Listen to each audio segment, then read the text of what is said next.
How many Nikes do you own? Chances are you've been manipulated into buying most of them without even knowing it. Nike has mastered psychological tricks that forge deep emotional ties with their audience. In this video, I'll break down 6 powerful strategies Nike uses to dominate the market. Once you understand them, you'll never look at branding the same way again. And don't skip the strategy number 4. It's uniquely Nike, and it turns ordinary buyers into loyal promoters. Nike doesn't just sell shoes, it sells identity. And today, we're decoding how. Long before social media, Michael Jordan pioneered influencer marketing, setting the stage for Nike's future strategies. Think about this. How did a basketball player turn a shoe company into a cultural phenomenon? Nike's 1984 partnership with Michael Jordan redefined sports marketing. Instead of a typical endorsement, Nike gave Jordan his own product line and a stake in its success, creating a revolutionary model for influencer partnerships. Well shown in the movie Air, the Air Jordan line quickly became more than just footwear. It was a status symbol. Nike even embraced controversy, paying $5,000 fines per game when Jordan wore the red and black Air Jordan 1s that broke NBA uniform rules. This bold move turned the shoes into a cultural statement, making every teenager want to be like Mike. In its first year, the Air Jordan line generated $167 million, far exceeding expectations. What set this partnership apart was its structure. After long negotiations, Jordan only agreed to the deal if Nike granted him royalties on every shoe sold, aligning his success with the product's performance. This contract was a game changer at the time, and Jordan is undoubtedly the man who popularized this practice in the sports industry. Studies show that influencer deals with equity stakes perform 37% better than traditional endorsements because they foster true collaboration. Nike didn't just see him as a spokesperson, they made him a creative partner. By 1988, the iconic Jumpman logo replaced the Nike swoosh, and in 1997, the Jordan brand became its own subsidiary. Nike understood that influence isn't just about reach, it's about authenticity. Jordan's every Duncan championship became part of the product's story, creating a deep connection with fans. The Air Jordan line evolved from performance footwear to a lifestyle brand, proving the power of long-term partnerships built on shared success. This approach isn't limited to global giants. Small businesses can also thrive by embedding influencers into their brand's DNA. After leveraging influencer marketing to shape desire, Nike masterfully engineers scarcity to amplify demand. Let's dive into how they do it. Successful entrepreneurs understand something counterintuitive. Abundance kills demand. Most businesses aim to sell as much product as possible, but Nike flips the script. Every time they release a new, limited edition shoe, Nike intentionally produces fewer pairs than the market demands, creating a cultural icon rather than just footwear. Our brains are wired to want what's hard to get, and Nike uses that to boost perceived value. Their limited edition, Travis Scott Air Jordan 1, for example, sold out almost instantly and later resold for up to 10 times the original price. This scarcity creates urgency, where missing out feels like losing a once-in-a-lifetime opportunity. Ever seen the label, "Only one item left in stock" on a product you didn't even need? Suddenly, it feels like a race. The company carefully calibrates scarcity. Too much leaves money on the table, while too little kills the hype. By finding the sweet spot, Nike ensures demand always outpaces supply, fueling resale markets and generating free marketing. And yes, if you've never realized it, when resale platforms like StockX, GOAT, or Flight Club push Nike products, it's free marketing for the brand. At the same time, Nike ensures scarcity feel natural, not manipulative, by creating genuine desire through strong storytelling and carefully curated hype. Building on their strategy of engineering scarcity, Nike also creates a sense of exclusivity through features like the SNKRS app's Got 'em moments, making every purchase feel like a personal win. Nike has mastered the art of turning customers into ambassadors by encouraging them to proudly share their purchasing success. In its SNKRS app launched in 2015, Nike introduced a now famous post-purchase screen called Got 'em. This was designed to visually and instantly mark the success of a limited edition sneaker purchase. The idea is to materialize this moment of satisfaction and pride for buyers, encouraging them to share this achievement on social media with a call to action button.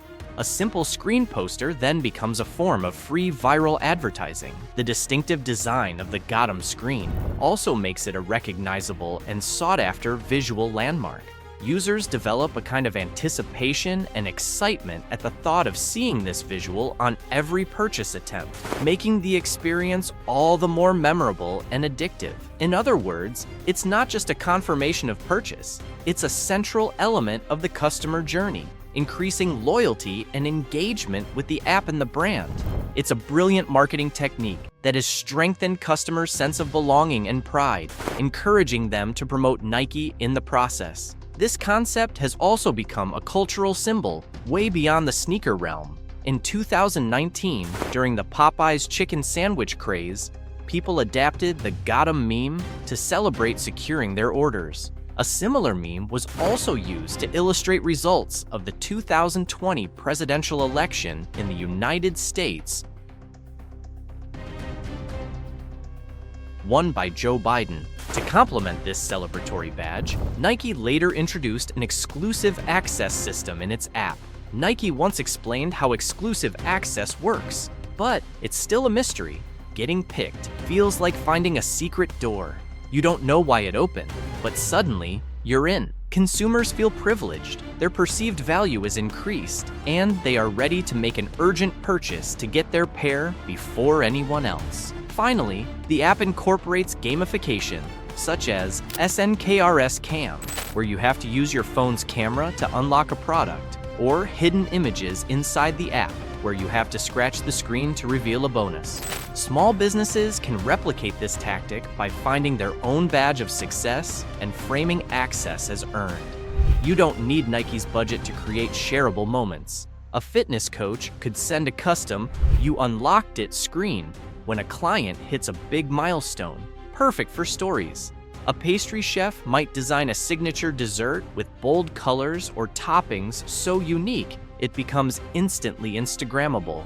The pastry itself is the badge. The possibilities are endless and can have a huge impact on your community. The key is making customers feel like they've achieved something special, turning a simple purchase into a story worth sharing. Beyond exclusivity, Nike's success is also driven by their sophisticated market segmentation, tailoring unique experiences for the different niches.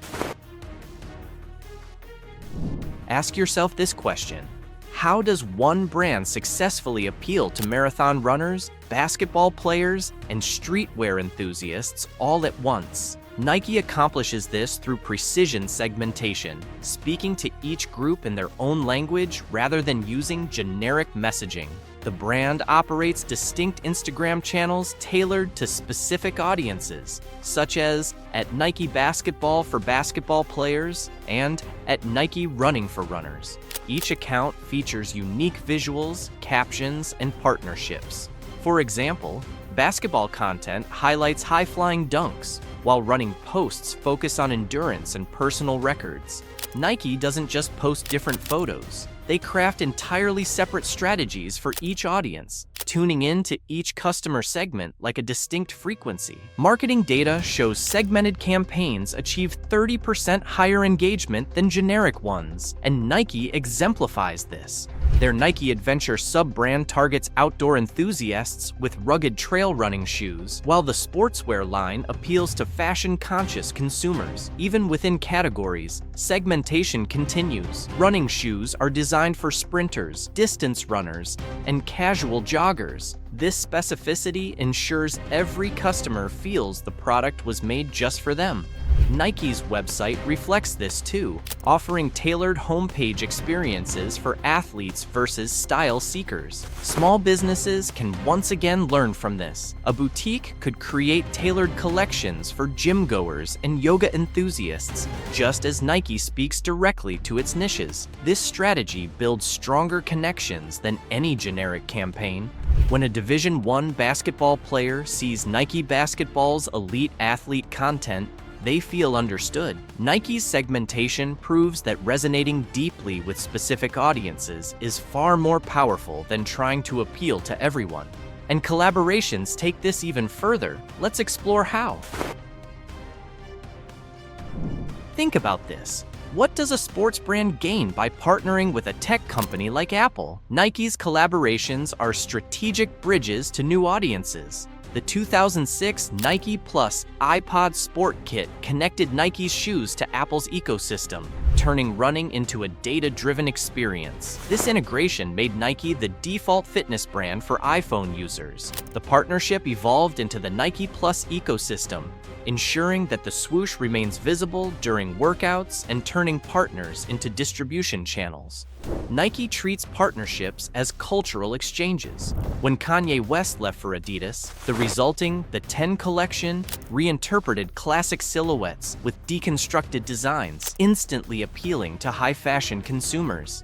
Strategic partnerships can increase market reach by 40% without proportional marketing spend. For example, the Ben & Jerry's Chunky Dunky sneaker merged Nike's scarcity-driven hype with nostalgic food culture. The shoes sold out instantly because both brands shared playful, youthful values while targeting distinct audiences.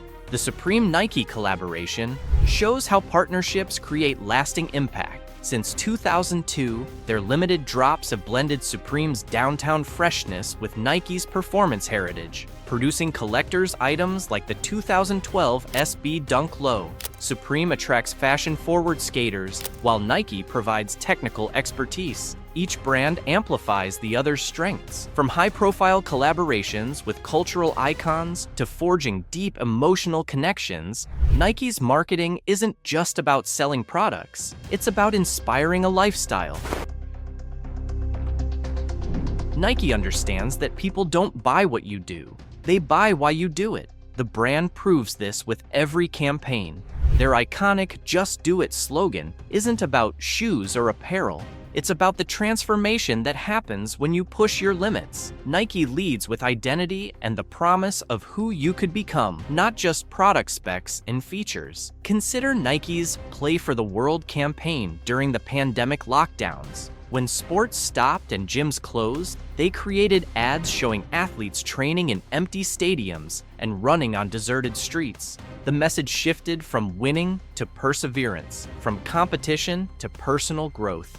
Neuromarketing studies show emotional campaigns like this are 3 times more memorable than fact-based ones. Nike's marketing acts like a personal coach, inspiring you to hit that finish line.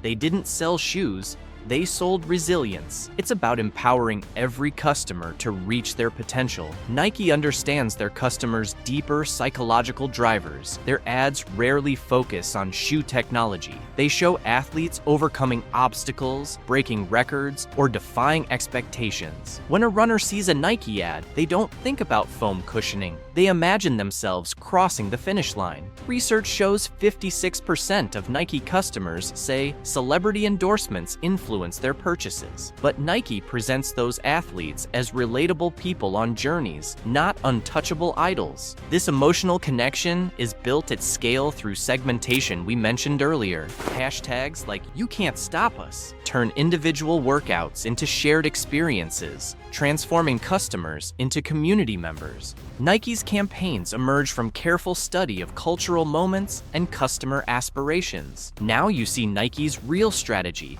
They're not just selling gear, they're selling the belief that you can push further. If you run a business, ask yourself, what emotion are you really selling? Subscribe for more brand analysis coming soon. And if you think Nike has crazy marketing tactics, then you'll never guess what Supreme does, which I'll show you in the next video.